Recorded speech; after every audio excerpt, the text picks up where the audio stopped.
peppers These like are, this.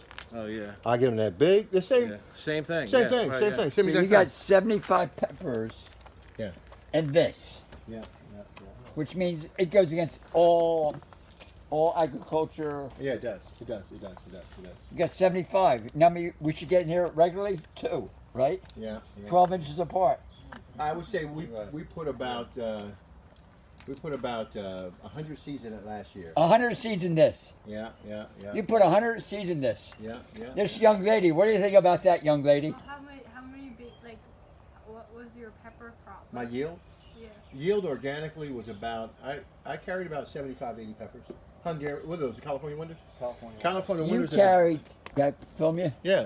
You created 75, 80 peppers out of space.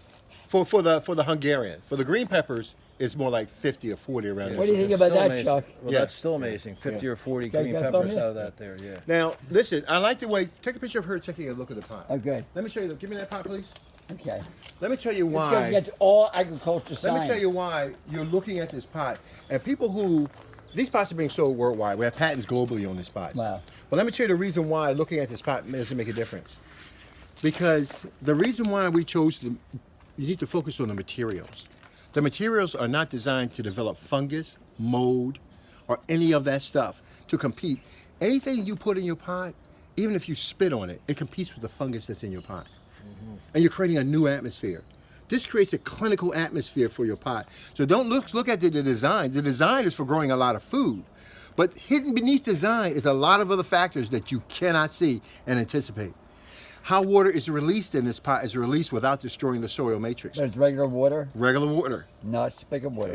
And regular water, because everybody's water is different, okay? Because mine has minerals, mine's underneath Yeah. the ground, so Yeah. Oh, it is a well, difference in the water. you know what I well mean? water you use for Exactly, yeah, okay, exactly. great. And so I have an unlimited supply of water, so I can grow whatever I want with the water I have. You know what I mean? So I can do anything I want to do. But from allowing water, this pot has been designed to retain only the right amount of water, because if you have too much water, you have anaerobic bacteria. And again, anything that's built up to fight your plants are not helping that environment. And once that fungus starts to spread from a new environment, that new environment destroys your plant. Now, I need you to understand this, is that the plants that you see in these planters will grow any plant. But the main reason what you're going to see how effective this is this.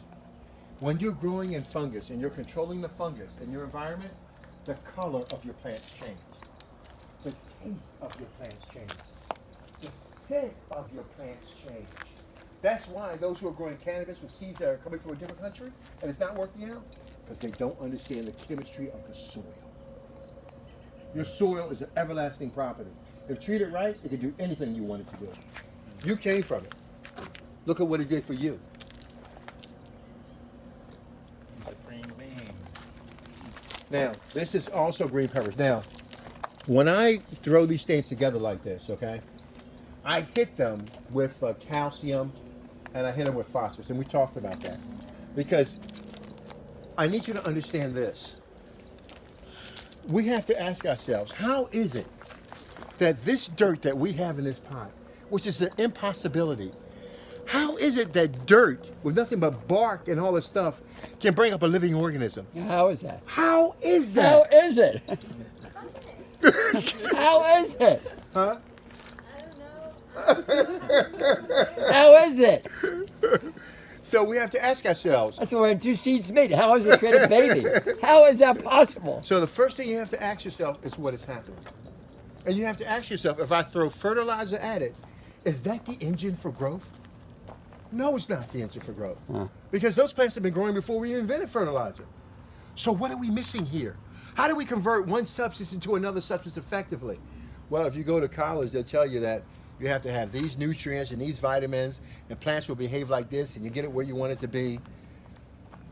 All you need to do is to take care of the soil. Inside this little pin right here, you have over 1 million count of bacterial counts in this. A little million. Wow. soil. And if you treat them right, they will take care of you for the rest of your life. That's why the soil can never die. We're just simply taking out of that environment. Your soil will live forever. So when you put a lot of this fertilizer, that could ruin the soil? What it does is that it takes the living organisms and it blocks them from doing their job. Wow. It's almost 'Cause like now- lotion. When people say for their skin, they put lotion on your skin. Yes. Last thing you do, it blocks it. Yeah, it does. It does. Just like it does. medication, it blocks it. It does. It does. It does. It creates a shield of Yeah. of nothing but poly Yeah. whatever it is over your Yeah. skin, and it block. You're right. It does block it. It you does know? block it. And so you can't. The light that is supposed to come in, that Right. balanced light, you're not getting that balanced light Right. because it's blocking Right. the sun's rays that are beneficial and nutritional for the Right. skin. Or maybe it may block bad rays, but it may keep nutritional waste coming in. But nevertheless, your body needs the whole spectrum. You can't grow a plant with just blue light and green light. Right. You have to have the full spectrum of light. If you do that one light type thing, it's like a retarded child. You're making something